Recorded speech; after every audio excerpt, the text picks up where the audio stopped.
All right, welcome everybody for another episode of Lore of Warcraft. We're going to crank them out right now, see if we can get to this point where we can just bust through. We still got a long journey ahead of us before the Let's Plays, but I am super eager. It's in the back of my mind at all times.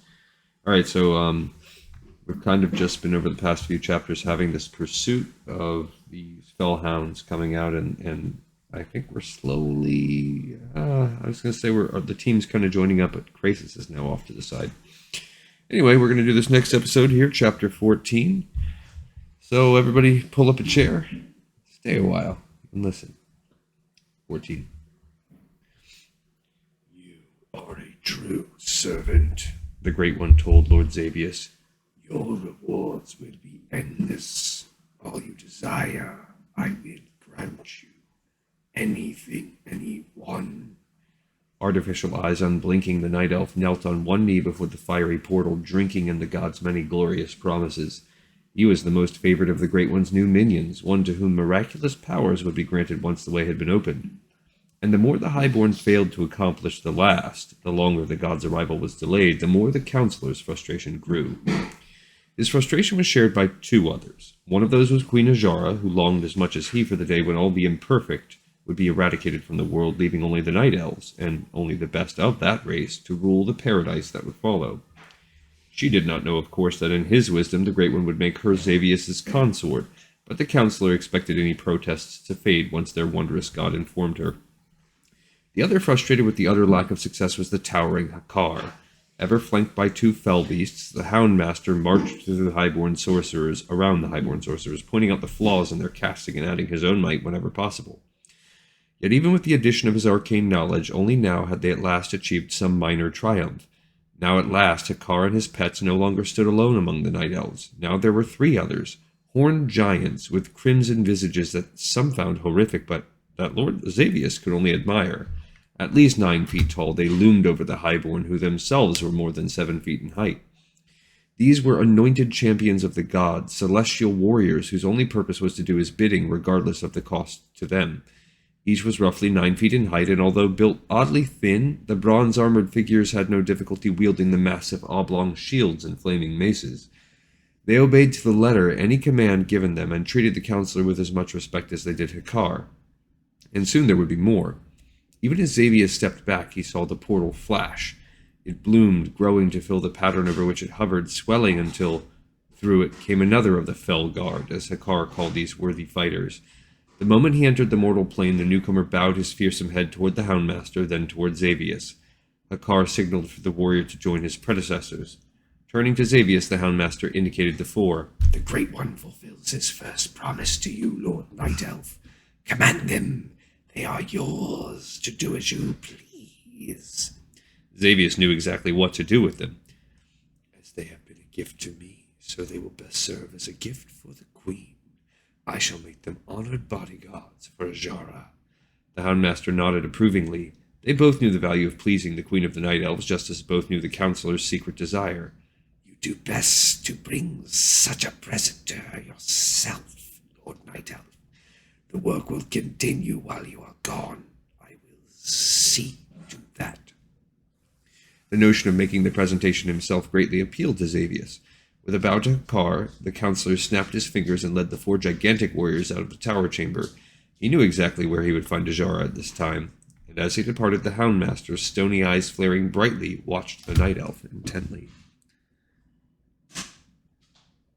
Although her Lord Counselor slept very little, almost not at all of late, as Queen of the Realm, Azara had the right and privilege to rest as she pleased.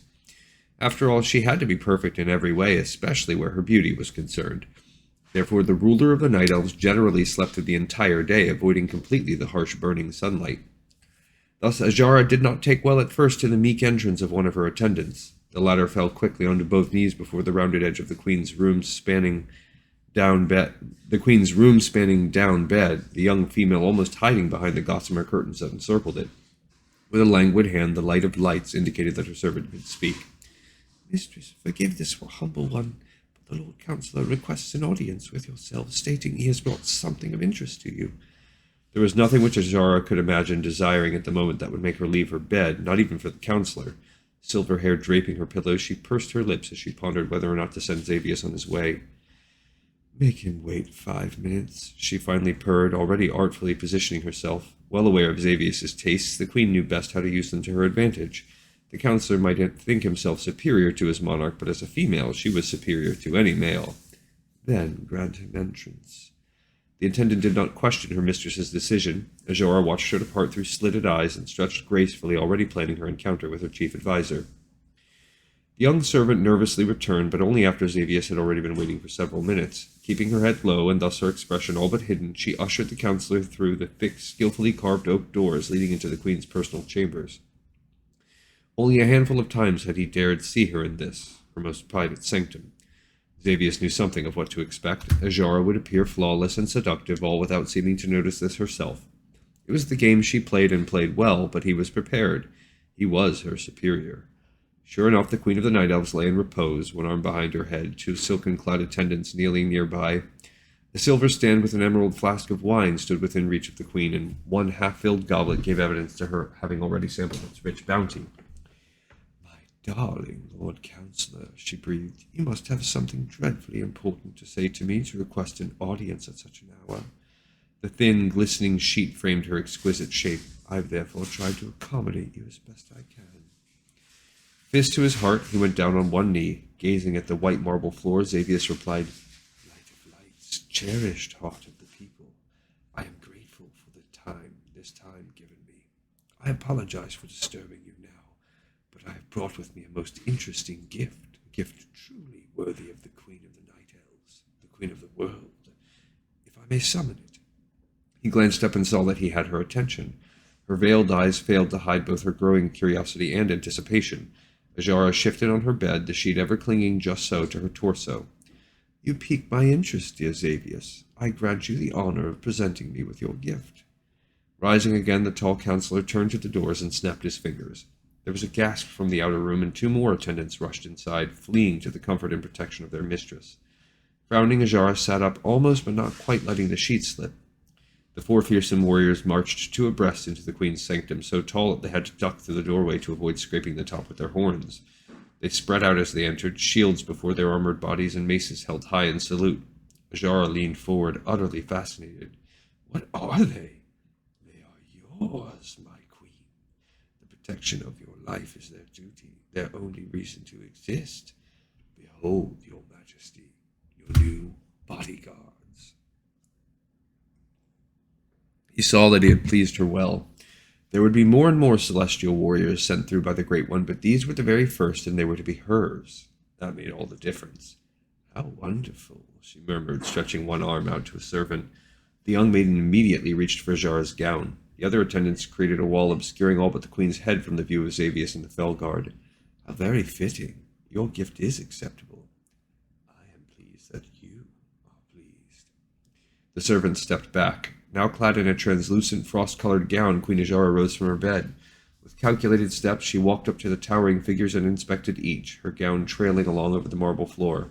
For their part, the Fel Guard stood so motionless that they might have been mistaken for statuary. "Are there more?" "There will be, eventually." She frowned. "So few after so long. How will the Great One himself come through if we cannot manage more than a few of his host at a time?" "We draw from the well as best we can, O glorious queen. There are contradictory currents, outside reactions, the influence of other spellcasters elsewhere." Like a child reaching out to touch a new toy, Azara let her fingers just graze the blazing armor of one of her new bodyguards. There was a slight hiss. The queen pulled back her fingers, an oddly pleased expression crossing her perfect features. "Then why haven't you cut off the well from such outside interference? It would make your task then much simpler." Lord Xavius opened his mouth to explain why the intricacies of the highborn spellwork would not permit such, then realized that he had no good answer. Theoretically, Azara's suggestion had tremendous merit. "Truly, you are the queen," he finally commented. Her golden eyes seized his own. "Of course I am, my darling counselor. There has only ever been, only ever will be, one Azara." He nodded wordlessly. She strode back to the bed, seating herself delicately on the edge. "If there is nothing else." "Nothing for now, my queen. Then I think you must have more work to do now." Dismissed, Lord Xavius bowed low to his monarch, then backed out of her chambers. He did not take any umbrage at her regal tone or attitude, did not even grow more than slightly annoyed at her mastery of the situation. Cut off the well from interference. It could be done, if not by the Highborn alone, then with Hakara's good guidance. Surely the Houndmaster would know best how to do it. With use of the well limited only to those of the palace, the power the Highborn drew from it would be more easily manipulated, more easily transformed. Small matter what havoc cutting off the well would wreak upon the rest of their people. He is definitely one of us. Somehow I know this as well as I know myself. The words were perhaps the most ironic ever spoken in history, or so Krasus believed at that moment. They had, after all, been uttered by the dragon Corielstrasz, the newest of Alexstrasza's consorts, and also Krasus's younger self. Corielstrasz did not recognize himself, at least not consciously. However, the fact that Alexstrasza had not informed him of the newcomer's true identity raised many questions. One question, possibly related to the others, had to do with the male dragon's present condition. While it was true that Krasus's memory was full of holes, he doubted that he could have forgotten such an illness as his earlier incarnation seemed to be suffering at this moment. Corielstrasz looked far older, far more feeble than his age. He looked older than Tyron, who was centuries Corielstraz's senior. What else do you say about him? Alexstrasza asked her mate. The other dragon squinted at Krasus. He is older, very old, in fact. Corielstrasz tilted his head. Something in his eyes. His eyes. What about them? The huge male drew back. Forgive me, my head is addled. I am not worthy of being in your presence at this time. I should withdraw. But she would not let him go. Look at him, my mate. I ask you this one last thing. With what little you know, would you trust the word of this one? Yes, my Alexstrasza, I would. Suddenly, a curious thing happened to Krasus. As the dragons continued conversing about him, he began to feel stronger than he had ever felt since first arriving in the past. Not quite as strong as he should have been, but at least much closer to normal, and it was not him alone. He also noted that despite words to the contrary, his younger self also started looking more fit. A bit of color had returned to the scales, and Corielstrasz moved with somewhat better ease than earlier. His words did not come out in gasps anymore. Alexstrasza nodded in response to her consort's answer, then said, So I wanted to hear. It tells me much that you feel so. Is there more that you wish of me? My strength is better. Being with you, being of assistance to you has clearly heartened me. The smile that Krasus knew so well graced the Dragon Queen's reptilian countenance. Always the poetic one, my loving Corielstrasz? Yes, I wish much more of you. I know it will be difficult, but I must request your presence when I bring this one before the other aspects. She succeeded in stunning both versions of Krasus. The young incarnation spoke first, echoing the older's surprise. You would convene a gathering of the five over this one. But why? Because he has told a story that they must hear, a story I tell you now, and you may choose again afterward to answer whether you trust him or not. And so at last his earlier self would know the truth. Krasus readied himself for the other's shock. But as he had startled Ronan by relating a tale that left out not only part of the truth but also his very identity, so now did the Dragon Queen tell much the same. She spoke of the disruption and all else Krasus had told the Watcher, but of the mage's true identity Alexstrasza said nothing. To her consort, Krasus was merely another of the Red Flight, one whose mind had been torn asunder by the powerful forces that had assailed it.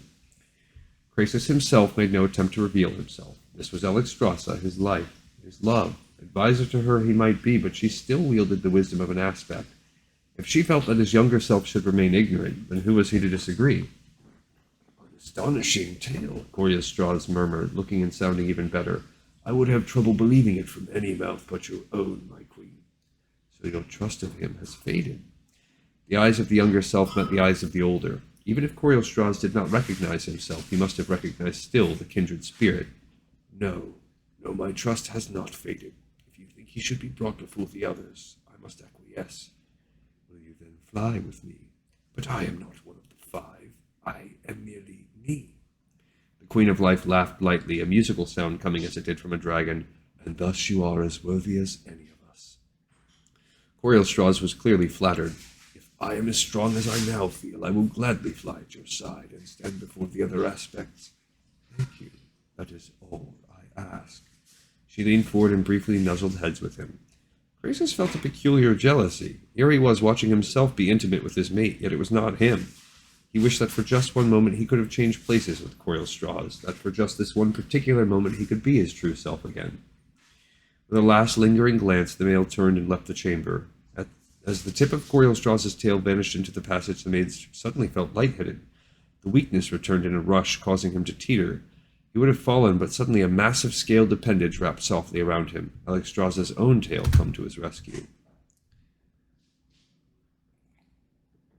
The two parts made whole, at least for a time. I don't. His head swam. You felt much better in his presence, did you not? Yes. Would I were Nosdormu at this moment. He would understand this more. I think that in the earthly realm no creature can coexist with himself. I believe you and he being one draw off the same life force. When you are far from each other you are halved, but when you are so very near as just before, the draining is not so terrible. You help each other. Nestled safely, Krasus recovered enough to think over her words. So that is why you requested him to come with. Your story must be told, and it would be told better if he is near. As to your unspoken question, why I did not reveal to him the truth, that is because of what may have to be done to salvage matters. Her tone grew grim as she said the last, verifying for Krasus his own suspicions. You think it may come to the point where one of us must be removed from this period, even if that means death? The Leviathan nodded reluctantly. I am afraid so, my love. I accept the choice. I knew it from the beginning.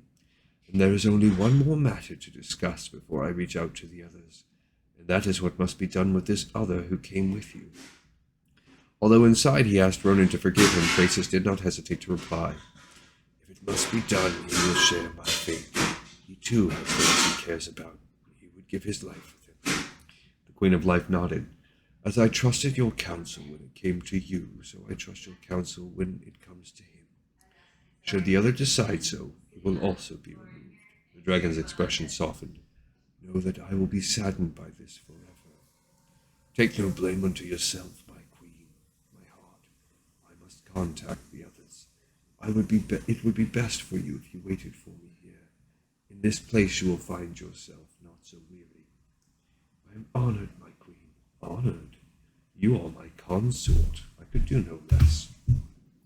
With her tail, she guided him to an area of the nest near the stream. Krasus settled into a natural depression that acted for him like a huge chair. As the Dragon Queen moved to the passage, she paused, and with a trace of remorse added, I hope you will be comfortable among the eggs. I will be careful not to touch any. Krasus understood the value of any egg. I am certain you will, my love, especially knowing that they are yours. She left him wordless. As the Crimson Giant disappeared, Krasus glanced from one egg to another. As consort, he had of course bred with his mate. Many of his children had grown to adulthood, bringing pride to the flight. He slammed his fist against the rock, ignoring the pain the foolish act sent through him. For all he had revealed to his beloved Alexstrasza, he had kept from her several important facts. Most immediately was the coming of the Burning Legion. Krasus feared that even his queen, wise as she was, would be tempted to play with history, and that might create a more horrifying disaster. Yet even worse than that, Krasus had been unable to tell her about the future of their own kind, a future in which only a few would survive. A future in which most of the hatchlings of this and successive clutches would perish before they ever had the opportunity to reach full maturity. A future in which the Queen of Life herself would become a slave. Her children, the war dogs, the conquering race. All right, another one in the books. My listeners, I appreciate you, as always, giving me the time and riding out this story with me.